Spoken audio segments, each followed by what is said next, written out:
მოგესალმებით, ჩემო ქართველებო, ემიგრანტებო და არაემიგრანტებო.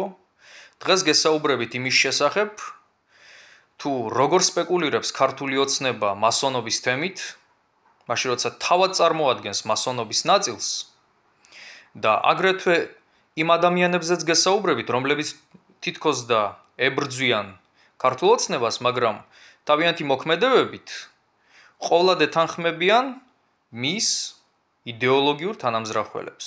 და ახლა დავიწყებ საუბარს Deep State-ზე და უფრო ძველ ტერმინზე გლობალური ომის პარტია, რომლის მეთაური იყო ლენინი. ამ ტერმინს ის იყენებდა მონარქისტების საწინააღმდეგოდ, იმიტომ რომ კომუნისტები ყოველთვის სპეკულირებდნენ პაციფიზმით, თითქოს და მათ სურდათ სოფლიო მშვიდობა, მაგრამ რეალურად თუ რამდენად მშვიდობიანი იყო კომუნისტური მოძრაობა. ამ ყოველივეს სამშრალნებს ადამ ვაისჰაუპტისა და ჰარი ვოტონის სიტყვები.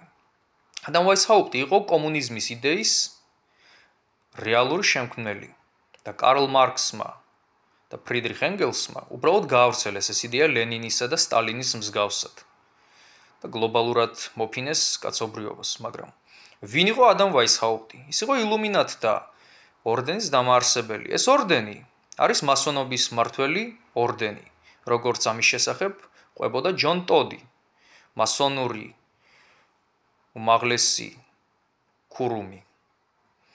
და მან თავის წიგნში ილუმინატები და ჯადოქრობა აღწერა ილუმინატთა პოლიტიკური პირამიდა, სადაც მეშვიდე საფეხურად დგას კომუნიზმი.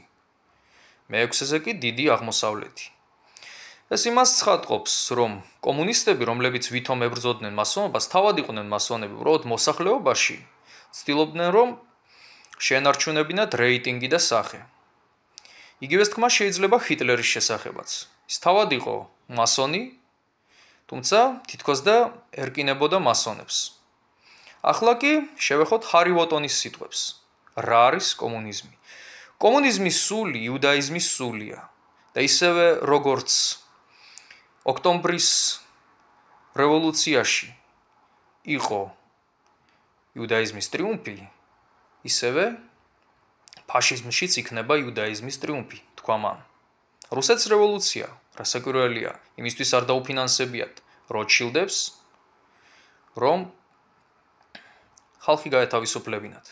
ცნობილია, რომ სოფლიო კომუნისტური მანიფესტი, რომ აღსრულებულიყო და დაეპყროთ ისეთი ინდუსტრიული ქვეყნები, როგორიც იყო ამერიკა.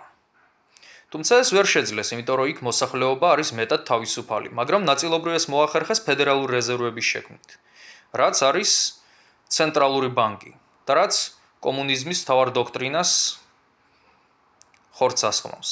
იმიტომ რომ ამ იდეის ხორცშესხმისათვის, როგორიცაა კომუნიზმი, აუცილებელია ცენტრალური ბანკის შექმნა. და თუ ეს არ არსებობს, მაშინ გვაქვს კაპიტალიზმი. კაპიტალიზმი რას გულისხმობს? თავისუფალ ბაზარს, მაშინ როცა კომუნიზმი არის გეგმიური. კი, ამერიკაში ვერ შეძლეს კომუნიზმის სრული სახით დამყარება, თუმცა ფედერალური რეზერვები, სადაც ყოველი ცენტი ჩადის როტშილდების და როკფელერების ჯიბეში და არ ხმარდება ამერიკის ინდუსტრიას, როგორც ამის შესახებ განაცხადა რონალდ რეიგანმა. აი სწორედ ეს არის კომუნიზმი. და ჩვენ რო გვიკვირს, თუ როგორ დაუშვა თავის დროზე ამერიკამ საბჭოეთის შექმნა და შემდგომ რუსეთის ფედერაციის არსებობა, სწორედ იმ ელიტების წყალობით, როგორიცაა როტშილდები, რომელთა ერთ-ერთ მთავარ მეთაურს ჯეიკობს ჰქონდა კავშირი პუტინთან დაახლოებულ პირთან, მალოფეევთან. და ეს არაფერი გასაკვირიც არ არის. და ქოცები კი Deep State და გლობალური ომის პარტიას ეძახიან არა როტშილდებს და როკფელერებს, არამედ ევროკავშირს ეძახიან მშვიდობიან ორგანიზაციას, რომელიც პირიქით ომის საწინააღმდეგოდ შეიქმნა. და იმ წრეებს დასავლეთში, რომლებიც ეწინააღმდეგებიან რუსეთს. აი მათ ეძახიან გლობალური ომის პარტიას და Deep State-ს. და ინგლისური თუ იციან, კოცებმა რას ნიშნავს Deep State? Deep State ნიშნავს ფსკერზე მყოფ სახელმწიფო. სწორედ ფსკერზე მყოფი სახელმწიფოა რუსეთი, რომელიც უღარიბესია და სხვებს იპყრობს. რომ არა ამერიკის სოციალისტები. ინდუსტრიალიზაცია ვერ განხორციელდებოდა. სტალინი სწორედ ამერიკიდან იღებდა ფულებს. როგორ შეიქმნა ფედერალური რეზერვებიც? აი სწორედ იმაზე თუ დაიწყებენ ქოცების საუბარს. ნიკოლოზ მეორემ, რომელიც ძარცვავდა იმპერიაში შემოვალ ხალხებს, მან ნაძარცვი ოქროთი შეიტანა ძალიან დიდი წვლილი ფედერალური რეზერვების შექმნაში, იმიტომ რომ ისიც იყო დაინტერესებული სარგებლის მიღებით იქიდან, მაგრამ ვერ შეძლო, იმიტომ რომ ის აღარ დაჭირდა ელიტებს, ის ვერ ასრულებდა მათ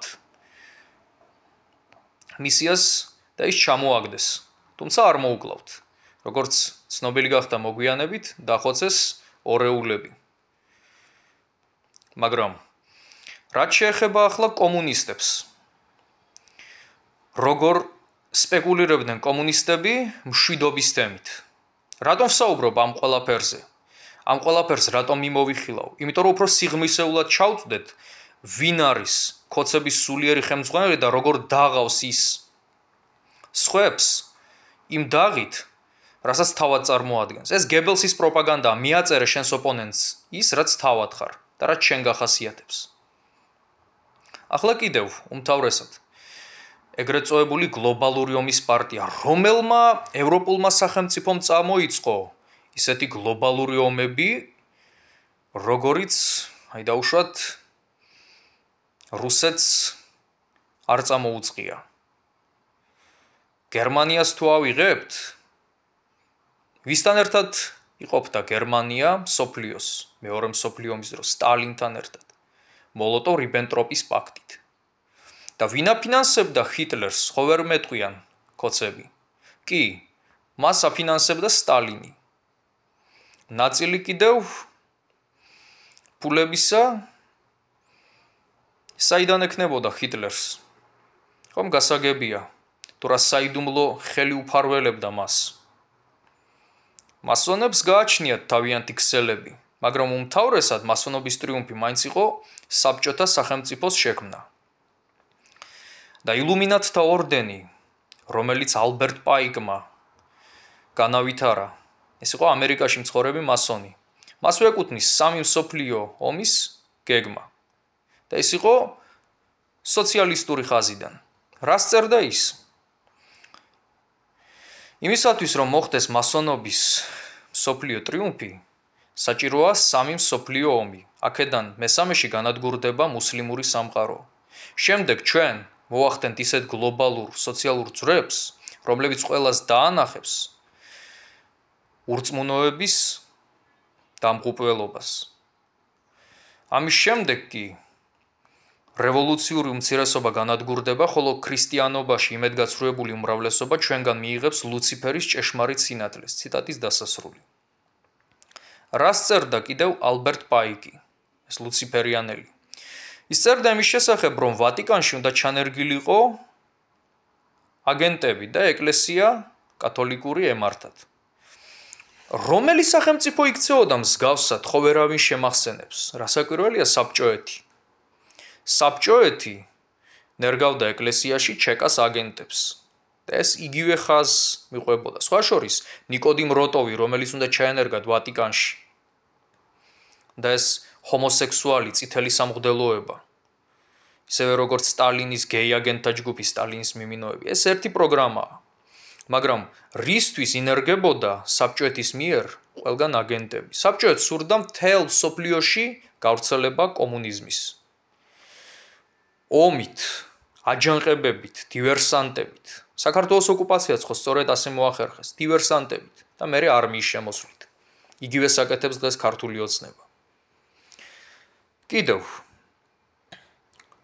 რას ემსახურებოდა საბჭოთა იდეოლოგია? ყველგან ომის გავრცელება. ყველგან უმაღლესი ხელისუფლების შექმნა, სადაც ერთი ადამიანი იქნებოდა ყველაფრის მხსნელი და მესია. რასაკვირველია, მთელმა კაცობრიობამ იცის, რომ მხოლოდ ერთი მესია არსებობს და ეს არის იესო ქრისტე. ხოლო ბიბლიაში წერია, ვინც ცდილობს, რომ ის ჩაანაცვლოს, ეს არის ანტიქრისტე, რომლის მოსვლასაც ელოდებიან იუდეველები. მაგრამ უმთავრესად, ვის სურდა ისტორიულად ყველაზე დიდი მსოფლიო იმპერიის შექმნა? რუსეთს.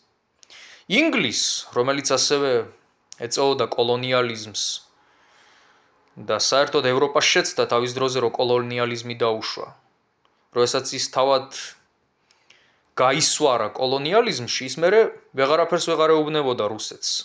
იმიტომ რომ მაშინ ხომ თავადაც უნდა შეეწყვიტა ის, მაგრამ როცა შეწყვიტა, მაშინ უკვე ძალიან გვიანი იყო.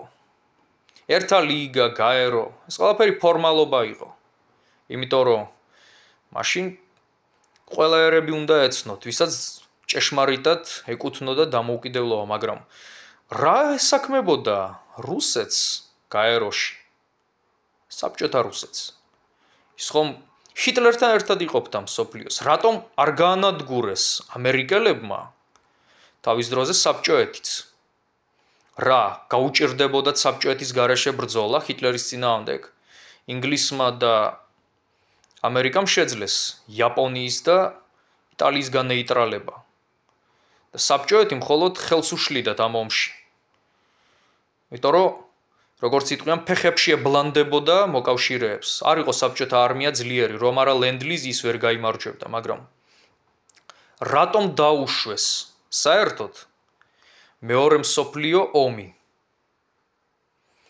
იმიტომ რომ ეს აწყობდა სწორედ სოციალისტებს. ვინ მოიყვანა ჰიტლერი ხელისუფლებაში? რასაკვირველია სტალინმა. მან გაყო სოციალისტური მოძრაობა, რამაც ნაციონალ-სოციალისტებს შეუწყო ხელი, მაგრამ რა ჰიტლერის ანტისემიტური პოლიტიკის შესახებ არაფერი სწოდნოდათ ამერიკაში. დასავლეთის სოციალისტები ზდუმდნენ, იმიტომ რომ სიონისტებს აწყობდათ ჰოლოკოსტის დაშვება. თუ ასეთი რამ მოხდებოდა, იმიტომ რომ ამით სპეკულირებდნენ და შექმნიდნენ ისრაელს. მაგრამ უდანაშაულო, საბრალო ებრაული მოსახლეობა გაიჟვლიტა და მისგან მხოლოდ აჩრდილიღა დარჩა. დღეს იგივე ხდება. ოღონდ ყოველივე ამას ხელს უწყობს ისევ რუსეთი. როგორც ცნობილია, როცა აღდგა ისრაელი, ებრაელები ნახირივით შეყარეს ისრაელში, სრული ამ სიტყვის ნიშნობით. არც მოუმზადეს ალაგი, არც მშვიდობის ყოფილები ჩააყენეს, რომ გაეყოთ პალესტინა. ებრაელებს ისეთივე უფლებები აქვთ იქ, როგორც არაბებს. ორივეს აქვს უფლებები, ორივეს მიწა ეს, იმიტომ რომ უკვე ისტორიულად ასე მოეწყო.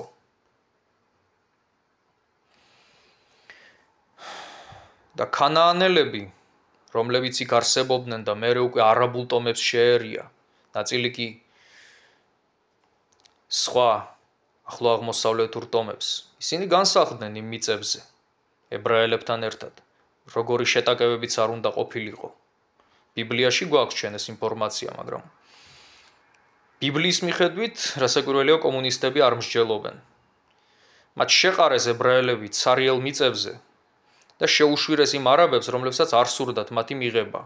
რასაკვირველია არაბული სამყაროს შეცდომა იყო ებრაელებისთვის ომის გამოცხადება და მერე ებრაელების შეცდომა იყო არაბთა მიწების ოკუპაცია. მაგრამ ვინ უწყობდა ამას ხელს?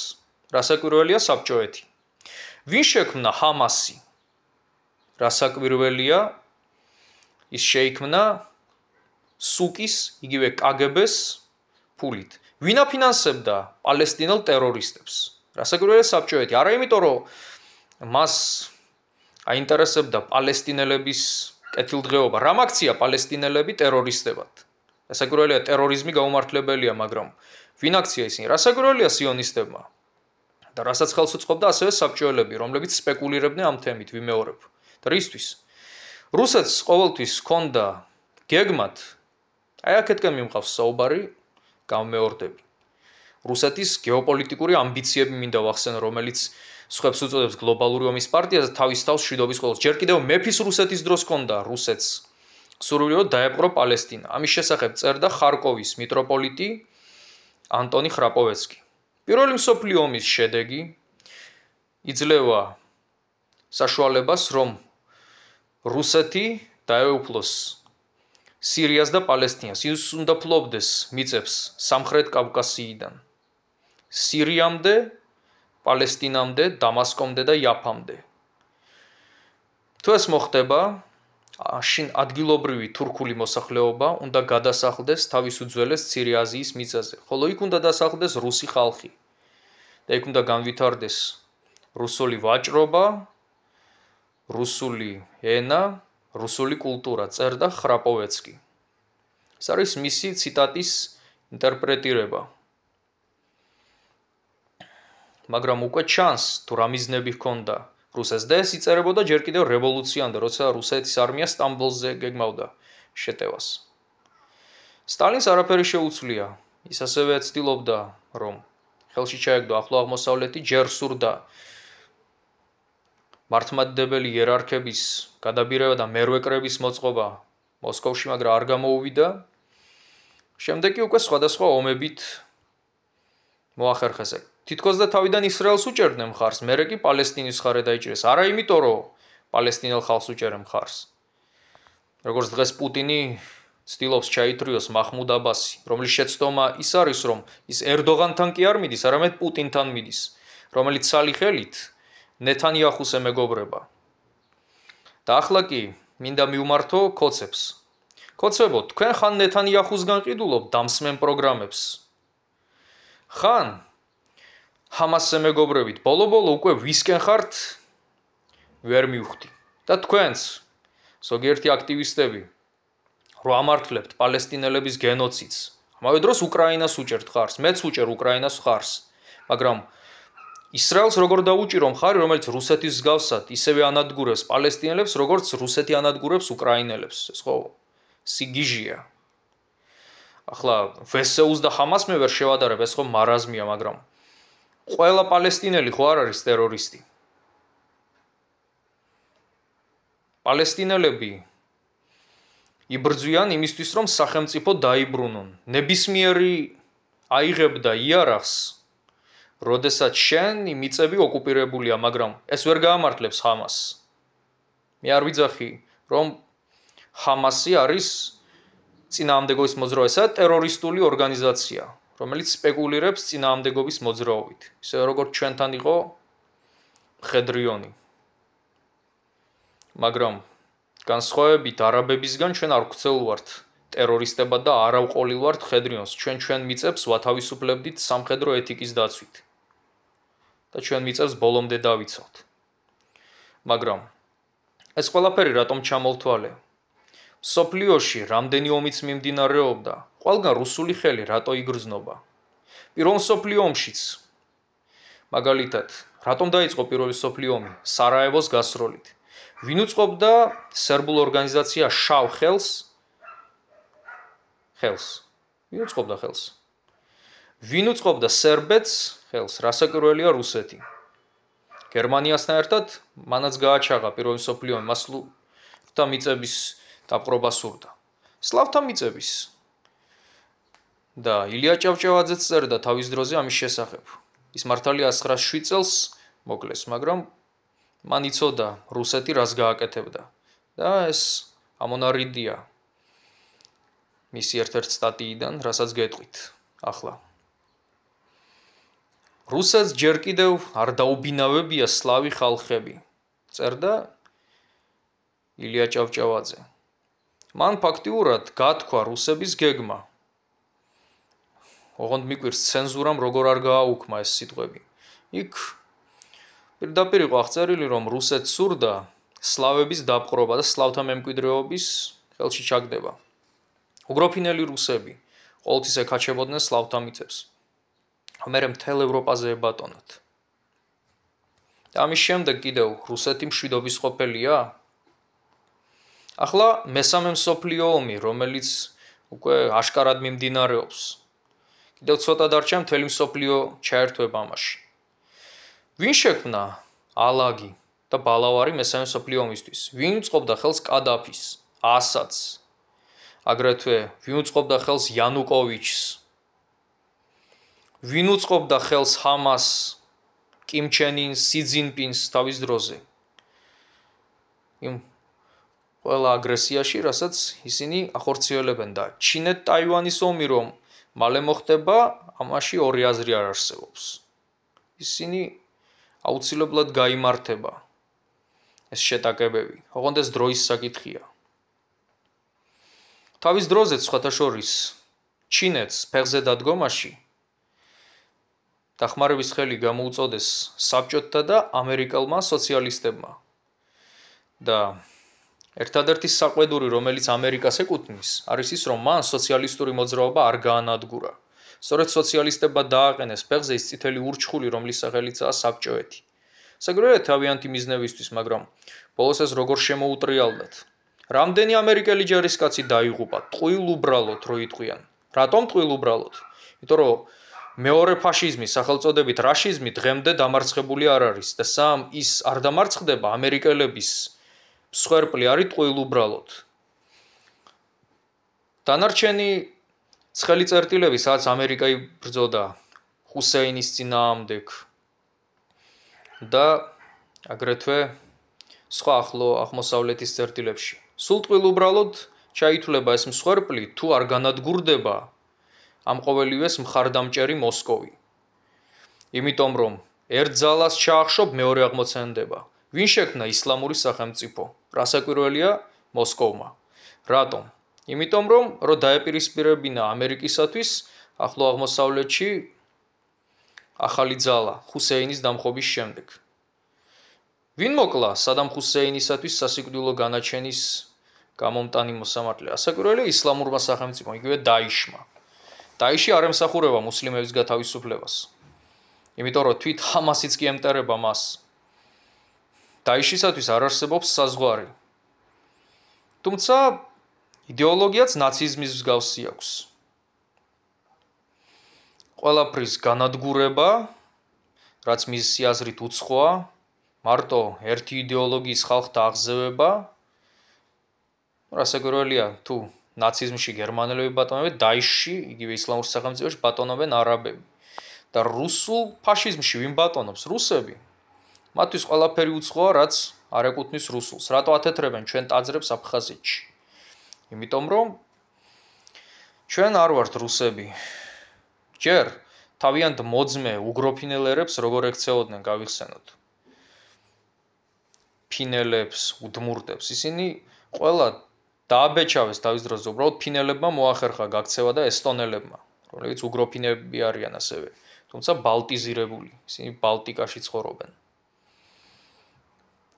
რუსები, რომლებიც თავდაპირველი სახელიც იყო მერიანელები და მოსკოვიტები, რომლებმაც კიევის რუსეთს, იგივე უკრაინას მოსტაცეს ტერმინი რუსი, ეს ხალხი არასოდეს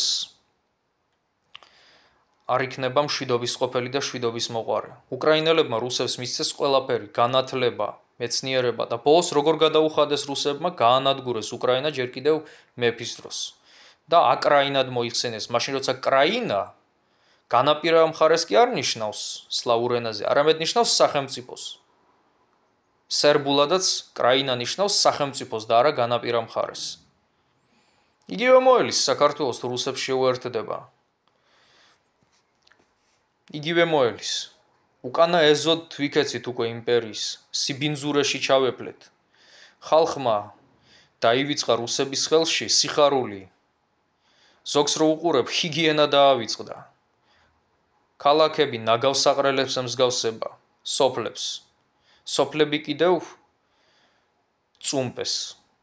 საქართველო განადგურდება თუ რუსეთის წევრი გახდება. და ახლა თუ არ დასრულდა ქართული ოცნების, სინამდვილეში კი რუსული ოცნების რეჟიმი, რომელიც უკვე სტალინურ რეპრესიებზეც კი უარესია და საბჭოთა რეპრესიებზეც კი, მაშინ საქართველო განადგურდება.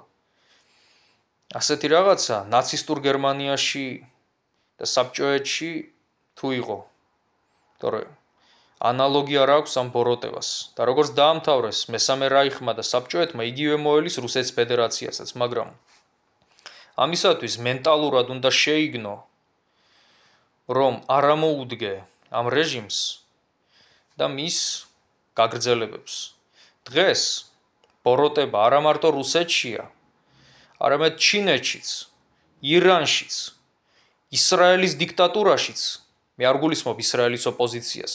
ებრაელი ხალხი იბრძვის თავისუფლებისთვის. იმიტომ რომ ნეთანიაჰუს რეჟიმმა ისინი გაანადგურა. და კრემლის საცეცები უნდა განადგურდეს მთელ სოფლიოში. რომ მშვიდობა დამყარდეს, ნამდვილი მშვიდობა და არა ცრუ მშვიდობა. სადაცაა დიქტატურა, თავისუფალი სიტყვის ჩახშობა, იქ შეუძლებელია იყოს მშვიდობა. ირანში მშვიდობაა? არა. ირანში დიქტატურაა. ჩრდილოეთ კორეაში რა ხდება? ბელორუსში რა ხდება? მთელ სოფლიოში უნდა განადგურდეს კრემლის საცეცები, რომ ვეღარავინ გაბედოს მეორეჯერ ასეთი ფაშისტური ძალის ამოქმედება, როგორიცაა რაშიზმი. Z და V-ს იყენებენ რუსები ნაცისტურ სიმბოლიკებს. ყველაფერში ბაძავენ ნაციზმს. იმ ნაციზმს, რომელსაც თელმა კაცობრიობამ მოუგრიხა კისერი. რომ არა ლენდლიზი საბჭოეთი ვერაფერსაც ვერ მოიგებდა. ხო არ შევახსენოთ საბჭოელებს, ვისთან ერთად იყოფდნენ დედამიწას, რასაკვირველია ჰიტლერთან ერთად. იგივე გეგმები აქვს საბჭოეთის გაგრძელება რუსეთსაც. ჰიტლერსაც სურდა დასავლეთის აღმოსავლეთის დაპყრობა, სამხრეთით წაწევა, აფრიკაში შესვლა, მაგრამ ვერ მოახერხა, რესურსები არ გააჩნდა ხელა. რუსეთს ვითომ გააჩნია ბევრი რესურსი, მაგრამ ჩვენს ხელშია მისი შეჩერება. ჩვენ ხელში. თუ როგორ გამოიყენებს ის ამ რესურსებს, თუ ჩვენ ვიყიდით მისგან ბუნებრივ რესურსებს, მის ნაწარმს, ჩვენ გავნადგურდებით. ჩვენ ხელს შეუწყობთ ამ ომის მანქანის ამოქმედებას. ხო და როგორც ჰიტლერი მოექცა იზოლაციაში, ისევე უნდა მოვაქციოთ რუსები. რუსეთი რო დაინგრევა და დამოუკიდებლობას მოიპოვებს მის მიერ დატყვევებული ერების შემდეგ, ჩინეთშიც არსებული უიგურისტანი და ტიბეტი გათავისუფლდება და შიდა მონღოლეთიც დაბრუნდება მონღოლეთის საზღვრებში. და ვერც ტაივანს დაიპყრობს ჩინეთი. გათავისუფლდება ეს მიწა კომუნიზმისაგან. ჩრდილოეთ კორეაც დაეცემა. ვიეტნამში არსებული ეგრეთ წოდებული ზომიერი კომუნიზმი შეიძლება ისიც შეიცვალოს. კომუნიზმი აღარსად აღარ უნდა დარჩეს. მთელ სოფლიოში უნდა ვებრძოლოთ მოსკოვის მიერ დატოვებულ ნაღმებს, რომლებიც ღმერთმა უწყის, როდის აფეთქდება, მაგრამ უმთავრესად საქართველოში უნდა შეიცვალოს ყველაფერი, იმიტომ რომ საქართველო არის სტრატეგიულად უმნიშვნელოვანესი. საქართველოს გათავისუფლება უქადის სტაბილურობას აზერბაიჯანსაც და სომხეთსაც. იმიტომ რომ თუ საქართველო დაეცემა, ისინიც დაეცემა. მერე რუსეთი ისტორიულ თურანში გადავა და შუა აზიას ისევ დაიბრუნებს. თავის წუმპეში ჩაძირავს. იმიტომ არ შეიძლება ახლა დუმილი. მაგრამ საითგან მიმყავს საუბარი? რატომ ჩამოვთვალე ეს ყოველივე? რატომ შევეხე ქოცების იდეოლოგიას? იმიტომ რომ სისტემა რო ჩამოიშალოს, უნდა ჩამოიშალოს მისივე იდეოლოგია. დიქტატურები ყოველთვის სპეკულირებენ იმით, რაც ახასიათებთ მათ, მაგრამ სხვას აბრალებენ. როგორც კრემლის პროპაგანდისტი ნიკოლოზ მჟავანაძე აცხადებს, ქართულ ოცნებაში ბევრი არის ჰომოსექსუალი და ბისექსუალი, თუმცა ისინი თითქოს და ოჯახურ სიწმინდეს იცავენ. ჰიტლერიც იყო და სტალინიც ბისექსუალები, მაგრამ ერკინებოდნენ ჰომოსექსუალებს და ბისექსუალებს. ორივე იყო მასონი, მაგრამ ერკინებოდა მასონებს. და იყო საუბარი მათ ებრაულ წარმოშობაზეც. მაგრამ ამას არა აქვს მნიშვნელობა, ვინ ხარ შენ ეროვნებით, როცა სამხედრო დამნაშავე ხარ. არა აქვს ამას მნიშვნელობა. ჟუკოვი მაგალითად იყო რუსი, მაგრამ რუსები გაანადგურა. ამიტომ ჰიტლერისა და სტალინის ებრაელობას არ მივებმები. ეს ვარაუდის დონეზე იყოს და დანარჩენმა ისტორიკოსებმა უფრო დაამტკიცონ, ჩაუღრმავდნენ ამ საკითხებს. მაგრამ უმთავრესად რა არის მნიშვნელოვანი? რომ დღეს რაშიზმი, რომელსაც გაერთიანა ბევრი ერი თავის ბოროტებაში, უნდა დასრულდეს. თუ რაშიზმი გაიმარჯვებს საქართველოში, ახლო აღმოსავლეთშიც გაიმარჯვებს. აღსრულდება მეფის რუსეთის ძველი გეგმა, ახლო აღმოსავლეთის დაპყრობისა. შემდეგ უკვე მთელ სოფლიოზე გადავლენ. სტრატეგიულად ამის შესახებ ჯოხარ დუდაევიც საუბრობდა, თუ რა გეგმები აქვს რაშიზმს. ამიტომ რაშიზმი, ან იგივე რუსიზმი უნდა მოიშალოს და დაინგრეს. წელში უნდა გადავტეხოთ, კისერი უნდა მოუგრიხოთ. მაგრამ საქართველოში და დასრულდეს ეს ბოროტების იდეოლოგია. საქართველოსთან ერთად კავკასიაც უნდა გახდეს დამოუკიდებელი.